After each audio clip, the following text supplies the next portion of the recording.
Welcome to Brainstorming America. Ken Rollins here with John Merrill. Good to see you, John. My friend, always great to be with you. Coming here to do this show today. You folks out there, it's 27 degrees outside. And I don't know what the temperature is where you're watching, but I hope it's warmer than what we're doing. But you drove up from where? Well, today I came from Tuscaloosa. I never know. Yes, sir. He's a Well, yesterday I was in Abbeville, and the day before that I was in Dothan. And you're not running from the law, are you? No, sir. Just running wide open. Well, it'd be hard for them to catch you. With our last show, we were talking about a lot of the things with the protesting and that kind of thing, and I still got a couple of things I want to talk about in this show in regard to that. Everybody knows about the protesting against the Jewish people, Israel, and the protesters they've caused a lot of damage. Not just to physical people shot, people killed. They're not even aware of why they protest. I watched Fox on the ground people going up to people. Why are you protesting? Not one could answer other than that, from the river to the sea, from some of the stuff that they had been pumped in their head. Sure. They had no idea why they were against the Jews, that they're against them. They asked one piece, said, what about the teacher that was being held hostage locked in her classroom for years? He said, yeah. And we didn't, if we had that, we would be there too. It's like, this is all about, I mean, they just don't know. It's not that they're just mean. I'm talking about the kids now.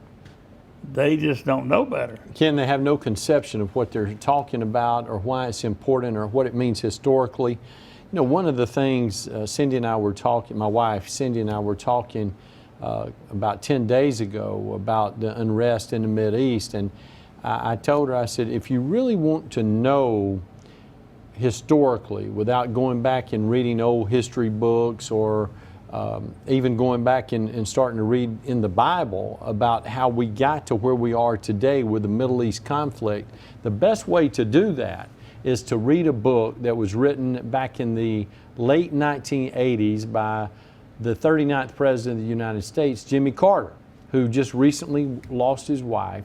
But President Carter has written almost 50 books, but one of those books that he wrote in the late 1980s was called The Blood of Abraham. And it talks about Abraham, and it talks about Sarah, and it talks about Hagar, and it talks about Isaac, and it talks about all of the things that you need to know that help you understand how we started where they started in biblical times and how we have arrived at where we are today at the point of when the book was written, to give you a better and clearer understanding of why there's conflict today, why there's always going to be conflict in the Middle East. But it's a great read, even though it's 35 years of age, but it's something that everybody needs to spend some time understanding more about so you can be more informed about the conversation that takes place related to the topics of the Middle East. I had my pastor on here a couple of weeks ago. As you well know, I have another television show, and I had him on it. And I asked him, the reason I use him or have him is because he's a pastor that talks from the Bible. He's not a Joel Osteen. He's from the Bible. His Bible about wore out. He brings that ragged thing, puts it over there, and I can ask him a question, and he goes right to it. But the point is, everything is happening in Israel. He's got it there, and his Bible, that Bible he's got, is many years old, and it's got today's. You see what I'm talking about? Yeah. Yes, sir. Today is all in that Bible. 100%. And he points it out. He ain't gonna go speculate. He don't talk to you about LGBTQ. He'll point it out to you. Right. He can tell you exactly why it's an abomination. We need more people preaching from the Word today than we do trying to make their own word, and deliver it to the audience that wants to hear something. Amen. I just, I asked him first, you ain't got any jets, jet planes, you can be a preacher. But he's been my preacher for a lot of years, and he just barely can get it on that little Kia or whatever. No, I'm just kidding. And he likes fried chicken. But what he went to in that Bible right there, he says right here, I'm reading in verse number 17, and it goes right to, might as well put the plan. The military people could have used that plan to do what they're doing in Israel right now by the Bible. And if you pay attention to it and you look at it, our time is few. That it's not time for people to be acting a fool. It's time to be going over there and finding that where his finger Absolutely. went. As the Bible says, the fields are ripe for harvest and the workers are few. Well, I tell you what, and they ain't got they got a lot of fertilizer going around out there. They ought to have some good crops, you know. No doubt. But that's I've run out on that right there. I didn't want to go too far into it. But from week to week, things will be different on our show. And we do ask that you tell your friends about this show. I don't know what time it's coming on in your area, but if you will, pass the word on to them, to tell them to tune in to us every week. Yeah, we got a lot of different messages about a lot of different things, and we go in depth on them so you don't miss a lick. That's exactly right. As a matter of fact, you can take a couple of minutes right now and you can call your friends and ask them to join us for the last segment of this week's episode of Brainstorming America. We'll see you back here in just a moment. Welcome into Brainstorming America, Ken Rollins, and we appreciate you staying with us a couple of minutes there.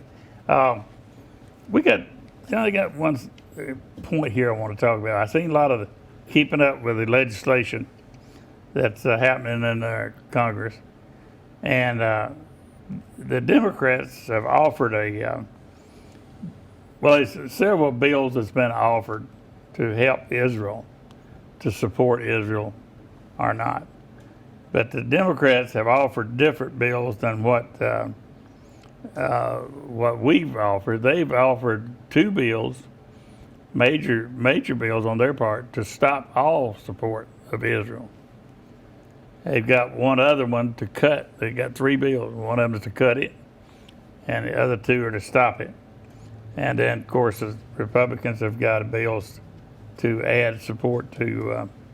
If you ever take that, if they took that dome away, can you imagine what would have happened to see all those missiles coming in if Israel wasn't taking them out? Yes, sir. Absolutely. And there's people.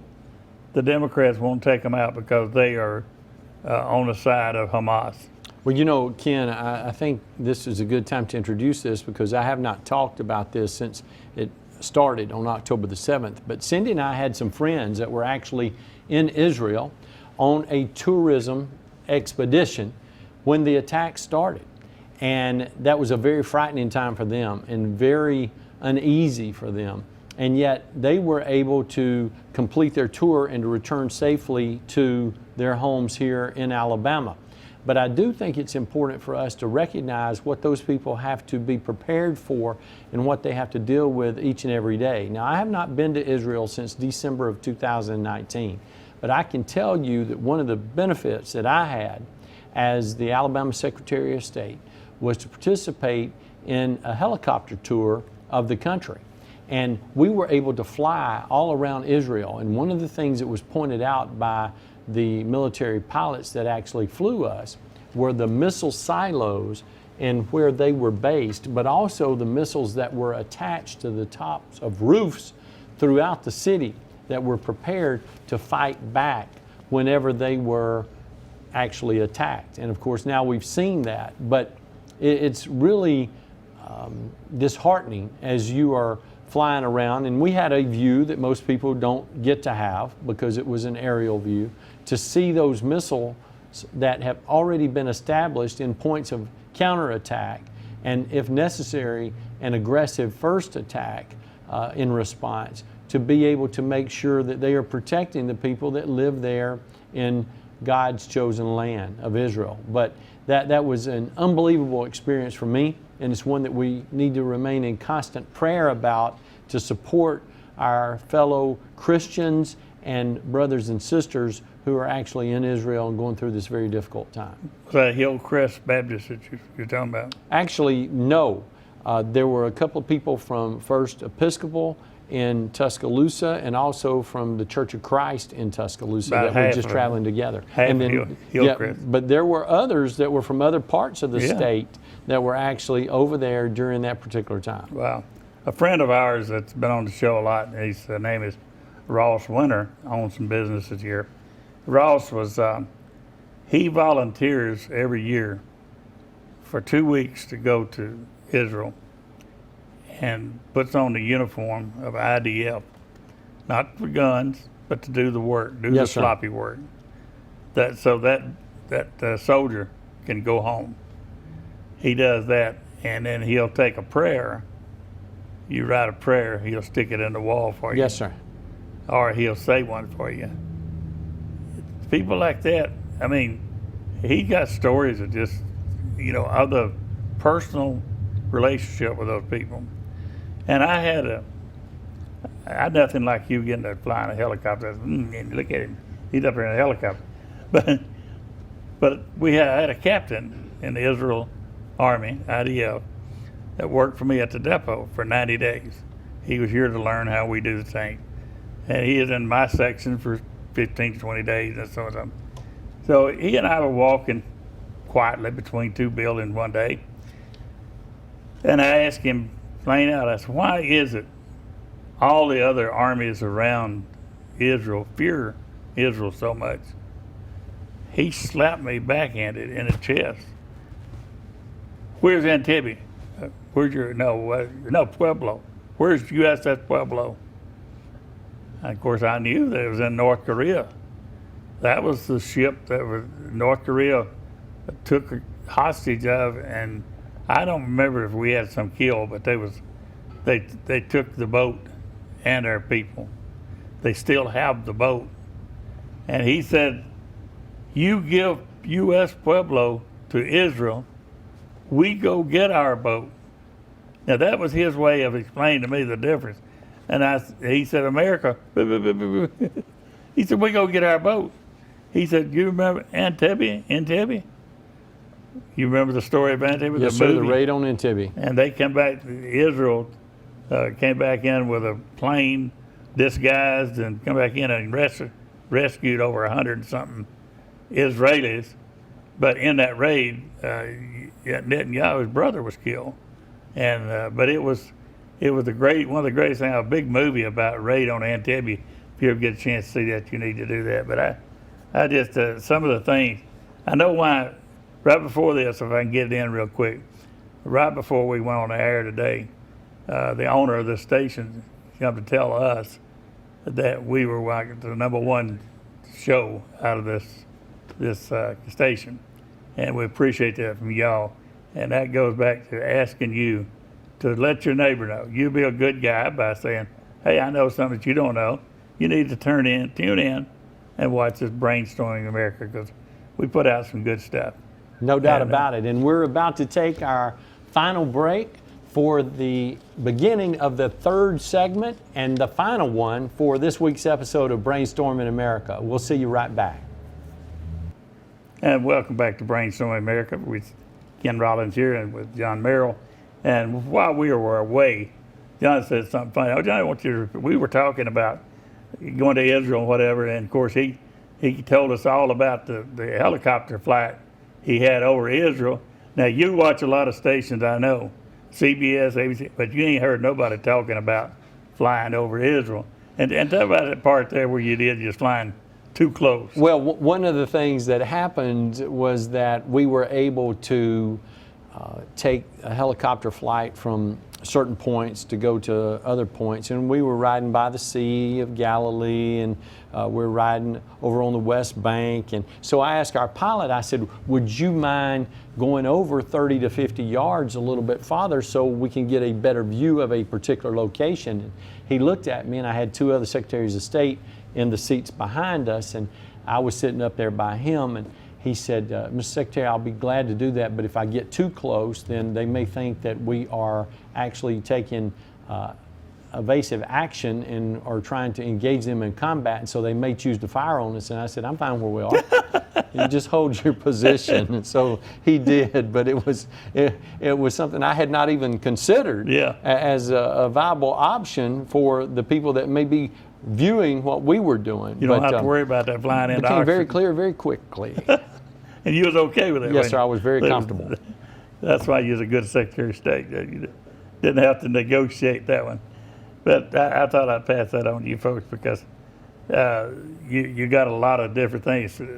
John, as you well know, was the best Secretary of State we had, and he was also the president of the second Secretaries of State for the United States. He wasn't just known well in Alabama, but as well known all over. And so we used that expertise to put into the show. And then I don't know nothing. I was in country music for 20 years. Y'all want to know about George Jones? Tell me what that. That's about all I got to throw at it. But anyhow, that was we're coming back on, staying back on track of the show. I noticed one of the other things that's a big deal in the political part that's on the news a lot, and that's the Manchin, Senator Manchin. He caught between a rock and a hard place. He resigned being a Democrat out of West Virginia. He has been the thorn in the side of the Biden administration, but he's also voted for a lot of bills, and that Biden thing has put us in debt for the rest of our lives.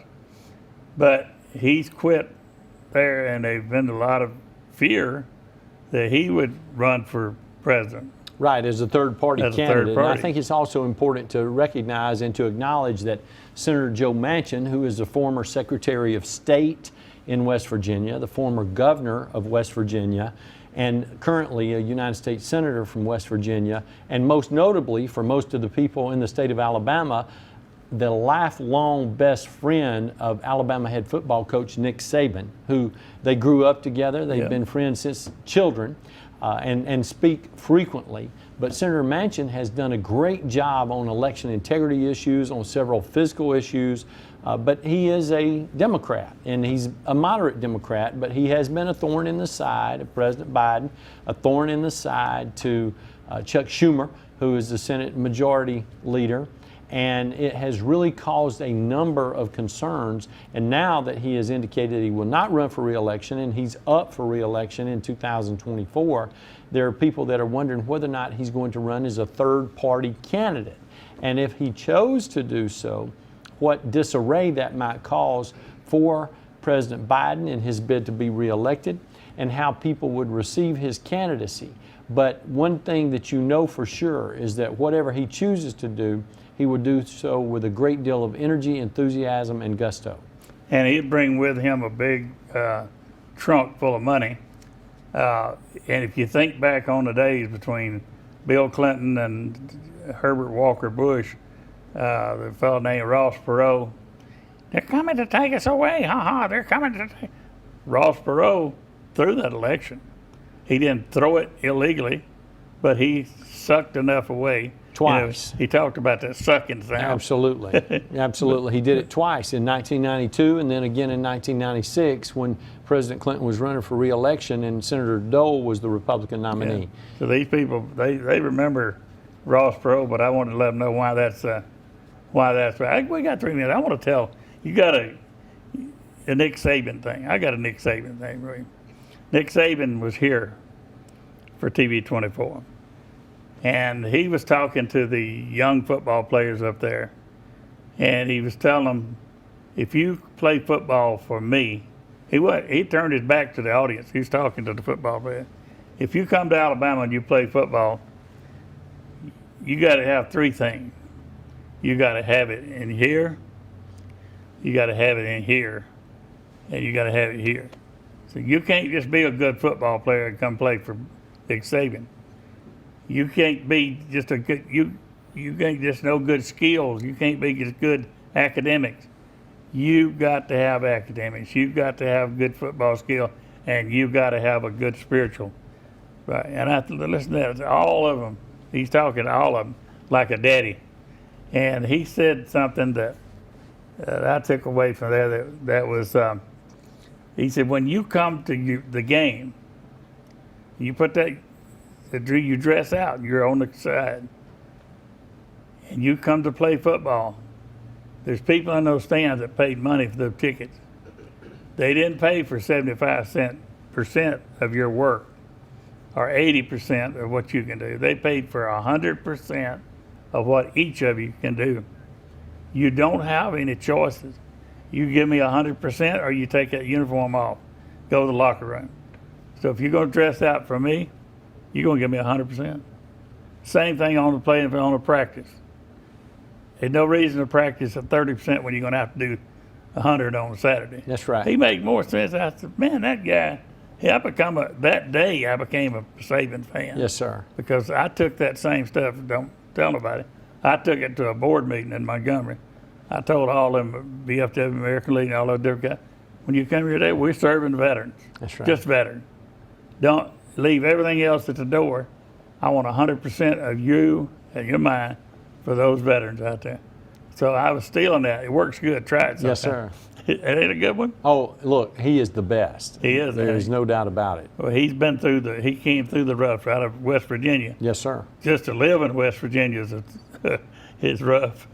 Got some friends that live there that right now his daddy was steel guitar player for George Jones, and he told me some stories about West Virginia.